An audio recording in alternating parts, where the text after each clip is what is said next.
hope is a funny thing. If you didn't have any, you wouldn't do any of this. Max was born in June 2022, and Max was always incredibly friendly. He very quickly started cooing and oohing and eyeing and sort of had a lot of things to say. December, I was going to start my dad leave, but unfortunately, that's when Max had his first seizure. Stephanie woke me up in the middle of the night, 4 a.m. So we rushed to the hospital. It was full emergency room. They immediately did all kinds of tests. Did he fall? Is it an infection? Is he ill? At which point do you go like, okay, something is absolutely not right. When the genetic test results came back, Max has Alexander disease. I had no idea what Alexander disease was. Typical life expectancy is 5 to 10 years. There's no treatment, there's no cure, there's nothing we can do. And I fell to the floor. You have all of the emotions. You're angry, it's unfair. What has he done? Like, he's just 7 months old. I mean, I love him so much. And to just accept the fact that, we'll just wait and see and do nothing that is not an option. There's always something you can do. The first thing you do is search, like, what is Alexander disease? Because you have no idea. So you start hearing all of these words, like myelin and oligodendrocytes. Like, I don't even understand the language. When Gemini came out, the really lovely thing is that it can read PDFs. So it can help me analyze and understand scientific papers that are incredibly dense, could be 20, 30 pages of technical language. And I can go, just summarize this for me, please, and help me understand. Then I get a very helpful top-line summary of what this talks about. I understood, I guess, that there are some parallels between Alexander disease and Alzheimer's. You realize that suddenly there is a bunch of people out there who work on things that they themselves don't know might be really relevant to Alexander disease. So I can literally take all of these papers and I ask Gemini, can you help me understand this paper on Alzheimer's? Can you help me summarize this paper about Alexander disease? Can you bring the two things together, please? How is this relevant in that? Oh, okay, this might be relevant. Hey Gemini, can you help me write an email to the author of this paper outlining how their innovation might be relevant in Alexander disease? I was like, sure, can. I literally send an email on Friday late afternoon. Monday morning, I get an email back from this professor in New York. That email really caught my attention. I have to admit, we've never heard of Alexander disease before. I emailed him back saying, like, I think this could potentially be something that we could test. And now she is working on Alexander disease. They're literally in the process of arranging the experiments. That is mind-blowing to me. Probably send 1 or 2 of these emails a week. I really thought that I was speaking to another scientist. I'm talking about like someone who has a background in artificial intelligence and algorithms. The email, if you read it, it was like your algorithm can be used to identify something that interacts with the molecule that causes Alexander disease and detailed why. There's thousands of rare diseases that you have never heard of, but that still adds up to hundreds of millions of people around the world who are affected by a rare disease, who are being told, so there's nothing much we can do about this. Yes, they are incurable at the moment, but that also means things just haven't been tried. At the end of the day, Max is still a hilarious, almost 3-year-old little man who, has a little personality and wants to have fun with Dad. So at a very, very, very basic level, we hope for him to, to live. Stephanie and I said we were not gonna give up and we're gonna do what we can and what is in our power to do. When we said that, we didn't necessarily think about rallying scientists to help figure things out. And there's probably 5, 6, 7 research groups that have started working on Alexander disease because I sent them an email. It has made us, take all this new path that we wouldn't have taken otherwise, right? There are people that are willing to work on new problems that may not even realize that their technology can work for that, because we just don't have that bandwidth to see beyond our siloed perspective. I don't think we're gonna stop. Why would we?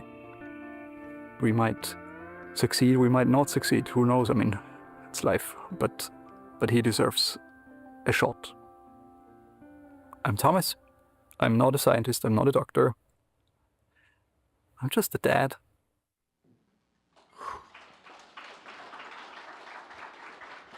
So this video was sent to me by a good friend of mine. His name is Andy Byrne. He's founder of Google Creative Lab. And he sent it to me a couple weeks ago asking, what do you think? And I'm like, it doesn't make me think anything. It makes me feel something. This is the first film I've seen about AI that made me feel something. It feels something very positive and empowering, and not through the lens of reductionism, efficiency, automation. It's about agency. And so the question that we talked about after talking about how something like this makes you feel is, why aren't there more examples like this out there? Why is so much of the AI conversation this? This is from Wired magazine right now. If you go to wired.com, it's an 8-article expose on all the ways that we're not ready for AI and the destruction that's coming our way. And I'm not bringing this up to show that we shouldn't be paying attention to that, but should that be the dominant conversation when we've released one of the greatest creative amplifiers we've ever encountered, right? So there's the doom, and then as we were talking with the team today about, again, kind of the poles that we're in, there's also this unbridled optimism, and frankly, way overshooting what's good and right for humans. Whether it's implantable AIs living forever, exponentially like changing ourselves biologically, or on the right, think about the destruction that's going to come inside of corporations when the idea of rolling agents out all over because the technology companies think we can, doesn't necessarily mean organizations are ready and they can do it and do it in a way that is responsible for the business and responsible for the people in the business. So really, again, in setting kind of the frame tonight, there's a lot of discussion on the polls, right? A lot of doom, and we should be very thoughtful about what we're creating, and people who are really pressing on these systems be responsible and aligned with our values. But there's a lot of utopia that we're never going to get to unless we get to work.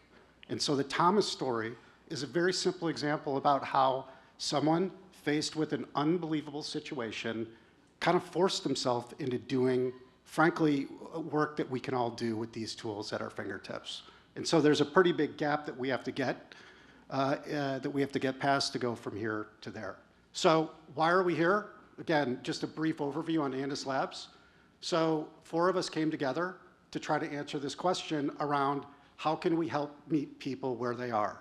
So what we do, and again, it's very hard to put language against a brand new business, but we're a group that believes in generative exploration around uncovering new problems, creating hypotheses around these problems, and figuring out if we can solve them with both people and machines, in a way that, again, I think Thomas represents. So in terms of the offer, if you're someone who wants to get into this game and think about it through the lens of what can we do individually and together, we're building a network, and Jennifer is going to talk a bit about that in a bit. A lot of people are desperate for learning. And we're not talking prompt engineering or kind of rote stuff and interacting with these things. How do our sensibilities have to change when these tools are in the hands of more and more people for good and bad?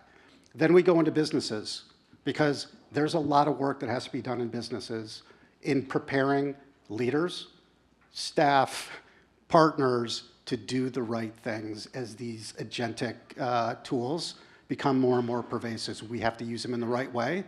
And the last thing that we're going to do is, there are a lot of leaders and teams that want to get to work, but they're trying to do it in addition to all the hard work that they have to execute on a day-to-day basis.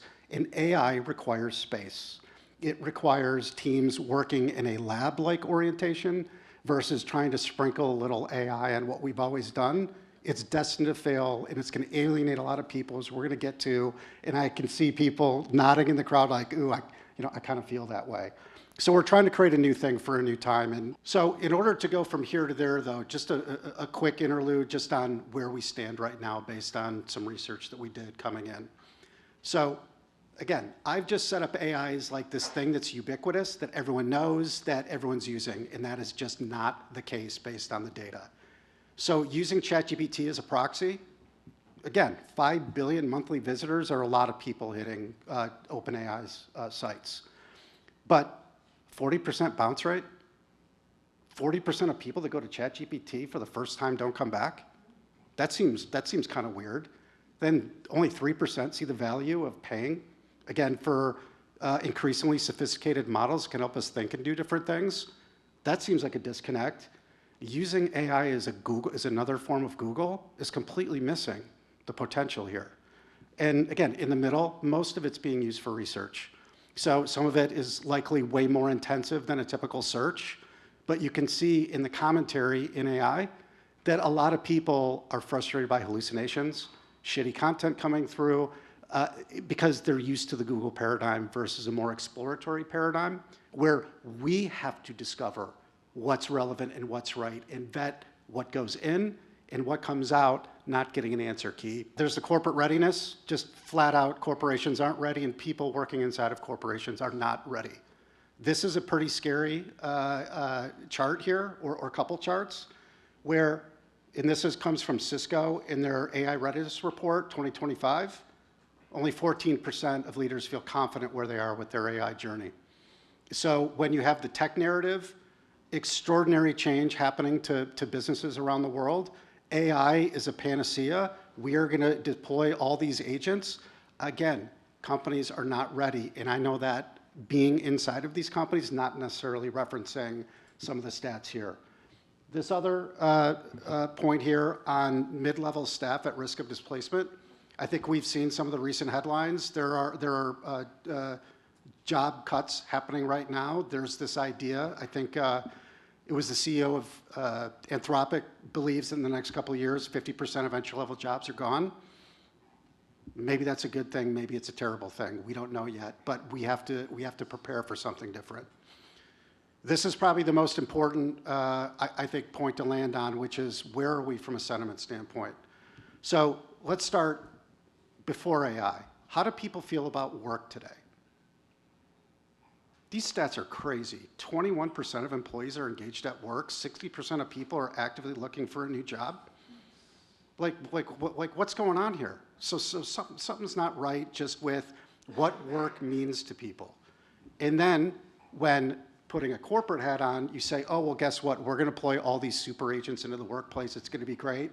And it's just going to increase your productivity. Look at how people feel about it. Look at how prepared they are. 36% of students in college are getting trained up on AIs. Again, so there's an imbalance there. The takeaways is we probably have to think about work in a different way, both inside of organizations and perhaps maybe being more entrepreneurial, so you don't have to go into a big company to make a living or do what you want to do that inspires you. And again, that's territory that we're going to be getting into with Andus going forward. Before I play this video, again, you can see a bunch of stats, but last night, my son, Nick, who's sitting over there, we were talking about tonight, and he told me that for the first time, he watched a AI-produced series of videos that he loved and made him laugh. And what, it blew up on TikTok last night? Yeah, jump on stage and tell everyone about it. I'm kidding. So this is a video that is produced in Google's latest model. It's AI produced, and there's something deeper going on here that I think reflects the stats that were just on here. So let's take a look at these guys for a quick sec. Okay, so apparently Greg just got caught on purpose missing his shots at some guy named Luke Skywalker. They're dragging him to Vader right now. I gotta go see this. Day 87 at this miserable outpost. We've got no orders, no reinforcements, and I think Greg's been staring at the same rock for 3 days.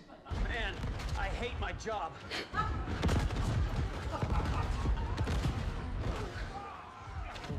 So I'm currently hiding behind a rock while my coworkers get absolutely vaporized.